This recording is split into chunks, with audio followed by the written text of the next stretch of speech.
Assalamualaikum warahmatullahi wabarakatuh. Kembali lagi di channel YouTube-nya Kiwari Farm. Mudah-mudahan teman-teman sehat dan diberikan kelancaran dalam usahanya. Nah, dalam kesempatan kali ini di cuaca yang lumayan cerah ya. Cerah, tadi pagi mendung dan hujan ya. Hari ini begitu cerah dan memang anginnya begitu besar ya. Alhamdulillah. Dan kita beberapa hari ini belum ke kebun. Ternyata sudah lumayan rapi dan alhamdulillah tim kita bekerja dengan baik dan terstruktur dan termanajemen kuat. Nah, jadi dalam kesempatan kali ini saya hanya ingin mengucapkan syukur yang begitu nikmatnya luar biasa besar, dan ini adalah karunia ya kepada kita dan memang tidak dimiliki oleh pekebun-pekebun yang lainnya. Jadi kita menerapkan sistem yang berbeda dan hasilnya juga berbeda. Nah, ini tanaman buah naga kita sudah berumur 2,5 tahun ya teman-teman. Sudah beberapa kali panen di tahun sini ya, tahun keduaan lah kurang lebih, karena memang di tahun pertama kita tidak buahkan karena memang untuk persiapan bibit waktu itu ya. Karena kita terus-terusan ekspansi terus-terusan. Dan di tahun kedua karena ada permintaan buah jadi kita buahkan. Permintaan buahnya lumayan besar. Bukan lumayan besar, permintaan buahnya besar. Kebun kita baru segini dan teman-teman belum juga banyak yang panen. Akhirnya ya kita kewalahan dengan pasar ya. Nah, di balik di samping itu juga kita juga banyak permintaan bibit ya. Alhamdulillah di tahun 2022 kita keluar kurang lebih sekitar 15-17 ribu bibit yang keluar dari Kiwari Farm. Dan artinya sudah mulai menyebar ke berbagai penjuru ya. Nah, terutama di Pulau Jawa ini. Jadi patut kita syukuri buat teman-teman yang berada di Pulau Jawa khususnya dan yang bisa aksesnya mudah ke Pulau Jawa ini, baik itu Sumatera ataupun manapun. Kita patut bersyukur karena kita masih diberi harga yang bagus di Jakarta. Yang mudah-mudahan harga itu stabil sampai beberapa tahun ke depan sebelum golden ini begitu besarnya atau begitu masifnya di petani. Nah, jadi dalam kesempatan video kali ini saya hanya ingin menjelaskan sedikit kenapa sih pohon-pohon di Kiwari Farm begitu subur, dan ya bisa dilihat oleh teman-teman sendiri. Ini adalah pohon yang memang sisaan dari hasil pemotongan buah, pemotongan bibit juga. Ya begitu banyaknya kita potong dan alhamdulillah masih bisa tersisa seperti ini. Dan kita juga masih was-was ya teman-teman. Kemarin ada telepon dan baru tadi itu ada tamu ya yang memang mau membeli bibit ke Kiwari Farm. Dan mudah-mudahan itu jadi rezeki buat kami semua. Kita tidak terlalu berharap dan kita tidak terlalu muluk-muluk ya. Kalau ada yang beli ya kita kasih. Tapi dalam sejauh ini ada beberapa telepon yang memang permintaannya lumayan besar. Total populasi kurang lebih sekitar 20 hektar, tapi mungkin tidak golden semua ya, ada campuran yang lain. Tapi patut kita syukuri ternyata golden ini akan direncanakan untuk ekspor juga ya. Karena memang permintaan di luar negeri begitu besar. Dan kemarin di pameran buah di Berlin itu golden ditampilkan dan sudah masuk ke jajaran buah naga, buah-buahan eksotis ya. Seperti itu. Dan ya alhamdulillah saya tidak sia-sia artinya menyebarkan golden ini ke seluruh penjuru Indonesia, ke penjuru bumi pertiwi ini, ke Nusantara tercinta kita, bahkan sampai ke mana? Ke Timor Leste, sampai ke Kazakhstan. Kita ke Kazakhstan 9 kali pengiriman ya, alhamdulillah, berarti kurang lebih sekitar berapa ratus batang yang sudah masuk ke Kazakhstan. Terima kasih. Nah, kembali lagi ke topik yang kita akan bahas itu, yaitu tentang kenapa sih pohon buah naga di Kiwari Farm begitu subur. Saya lihat kalau teman-teman sendiri lihat nih, ini pohon-pohon Kiwari Farm ini seperti ini bentuknya. Ini tidak ada hama penyakit, alhamdulillah. Kita jarang semprot ya teman-teman karena kesibukan kita yang luar biasa, karena memang kita tidak mengelola satu kebun, ada beberapa kebun yang harus kita kelola. Dan di balik itu semua pasti ada yang dirawat secara serius dan ada yang nggak kerawat kadang seperti itu. Tapi alhamdulillah berkat kelimpahan rezeki dari Sang Maha Pencipta, dari Gusti Allah itu, tanaman kita tetap sehat, subur dan luar biasa. Ini sedang kita program pembuahan. Mudah-mudahan sebentar lagi berbuah ya teman-teman. Ini sebetulnya rimbun sekali karena memang baris 1 dan baris 4 sudah habis, itu sudah dipotong-potong untuk pembibitan. Ini tinggal baris kedua dan ketiga. Mudah-mudahan masih bisa mencukupi untuk kebutuhan 20.000 bibit ya teman-teman. Seperti ini ya.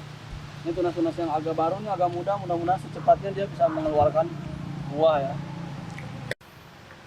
Nah, jadi teman-teman semua, pentingnya ya pemangkasan batang itu, pemangkasan cabang itu penting sekali. Karena di Kiwaripam kan memang kita basic di bibit ya. Jadi tidak mau itu pasti sudah secara alamiahnya pasti dipangkas untuk dibibitkan. Dan maka tumbuhlah seperti ini, tunas-tunas muda yang memang sudah disiapkan sebelum-belumnya. Ketika batang-batang tua ini sudah habis dipangkas untuk bibit, maka batang muda yang awalnya muda sekali seperti ini sudah siap untuk berproduksi buah ya. Dan ke depan setelah ini berbuah pun ini akan jadi bibit dan terus seperti itu.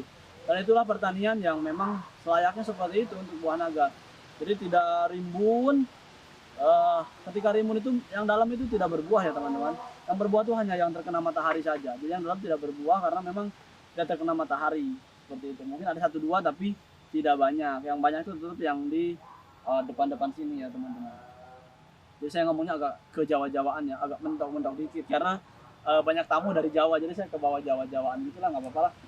Dan kadang saya ngomong juga kayak orang Bali ya, senang juga ngomong sama orang Bali kayak gitu ya. Jadi memang dalam istilah sejarah, Bali itu adalah Sunda kecil dan kita Jawa ini adalah Sunda besar ya, seperti itu. Dan terima kasih kepada leluhur kita yang telah memperjuangkan kemakmuran bangsa ini, sehingga kita bisa bersantai, berpoya-poya seperti ini, bertani setiap hari tanpa ada gangguan bom sana sini ya. Bayangkan kalau kita di Ukraina, kita menanam pun udah ada bom di mana-mana seperti itu ya. Oke, kembali lagi ke topik. Nah, jadi pohon kita subur itu bukan kita disemprot setiap saat, bukan teman-teman. Itu adalah karunia dari Sang Maha Pencipta, karena memang ya itulah, kita kembali lagi ke Sang Maha Pencipta, kita balikan kepada yang punya dunia ini dan kita berikan untuk tanaman kita memang perhatian yang khusus. Jadi ini adalah ATM kita, ini ATM kita. Jadi kalau ATM kita nggak dirawat, mungkin sudah hancur lebur dan tidak tahu seperti apa sekarang. Walaupun ini nggak begitu rata, nggak kayak beton gitu, tapi kita seneng lah. Ini memang alami seperti ini. Ini sedang diprogram lampu ya, sedang diprogram lampu. Mudah-mudahan dalam waktu dekat sudah bisa berbuah ya teman-teman. Karena jujur saya malu sama supermarket ya. Begitulah. Karena kita menjaga konsisten ya, baik itu pedih ataupun kita jaga, dan alhamdulillah kita dipercaya sama supermarket dan dikasih harga yang begitu mahal ya. Terima kasih teman-teman, karena memang sekali lagi kenapa orang mencari barang-barang di Kiwaripam, bukan nggak ada yang lebih murah dari Kiwaripam ya. Banyak sekali teman-teman yang jual murah di bawah Kiwaripam, tapi mungkin dalam segi kualitas nggak ada yang seperti Kiwaripam. Kenapa sih bisa seperti itu? Saya bilang ya, dalam perbuah nagaan ini, kalau teman-teman yang sudah lama menanam buah naga, kalau ini di atas 2 tahun nanti buahnya akan terasa lebih berbeda ketimbang buah-buahan di tahun pertama, dan itu sudah kita buktikan. Jadi tanaman kita memang sudah tua dan alhamdulillah buahnya diminati sama pasar. Bukan diminati lagi, diminta dan dicari-cari. Dan alhamdulillah ya, bukan hanya satu market sebetulnya, tapi kita konsisten kepada satu market ya. Jadi memang begitulah usaha. Jadi saya nggak tergiur sama uang yang begitu besar, yang lebih. Misalkan ada satu perusahaan, satu toko ngasih harga sekian, yang sudah lama di bawah itu, saya termilih yang lama, karena yang lama itu sudah menikmati pedih dan susah senangnya bareng-bareng ya, seperti itu. Nah, yang baru-baru kan memang mereka hanya jual tren segala macam seperti itu. Tapi saya maunya komitmen dan konsisten. Ketika barang kita banyak ya diterima sebaik-baiknya, dan ketika barang kita kurang ya diterima seadanya, karena memang mau gimana lagi, kita hanya punya segini dan mitra kita belum begitu panennya banyak teman-teman. Jadi kalau nanti mungkin Agustus ke sana sudah mulai panen banyak, kita akan membuat video-video yang membuat edukasi ke teman-teman bahwa ini loh golden yang sebetulnya. Di beberapa negara golden itu dicari-cari ya. Di Brazil aja sudah ekspor teman-teman, di Vietnam sudah ekspor, Indonesia itu masih dicaci-caci sama petani buah naga yang lain ya. Katanya BCD itu petaninya nggak mau mikir. Jadi petani nggak mau mikir, nggak mau ngolek-ngolek nutrisi, ya segitu adanya, pasarnya gitu aja. Nah kita karena kita juga petani durian ya, jadi petani durian tuh hampir sulit juga mudah ya. Jadi durian tuh ada nutrisi yang diolak-alik dan segala macamnya. Nah itu di buah naga pun kita terapkan ya, sehingga buah naga kita diterima baik oleh supermarket ya teman-teman. Begitu aja sih, hanya motivasi buat teman-teman. Jadi nggak usah menjelek-jelekan siapapun yang berwirausaha dan berusaha di bidang apapun pasti ada jalannya. Dan ingat teman-teman, saya menjual bibit mahal pun masih banyak orang yang cari. Saya jual buah mahal pun supermarket banyak yang cari. Artinya kita kembali lagi ke pelayanan kita dan kualitas barang kita. Apple sama mobil listrik pun mahal-mahal dicari juga ya, tergantung orangnya yang mau beli. Kata orang Jakarta mungkin dijual 250.000 per kilo itu bukan apa-apa, karena orang Jakarta pada kaya-kaya. Oke, terima kasih. Selamat bekerja, selamat beraktivitas, selamat mengelola kebunmu biar sehat, biar anak cucumu sehat juga. Lakukan perawatan seperti yang kami miliki. Assalamualaikum warahmatullahi wabarakatuh.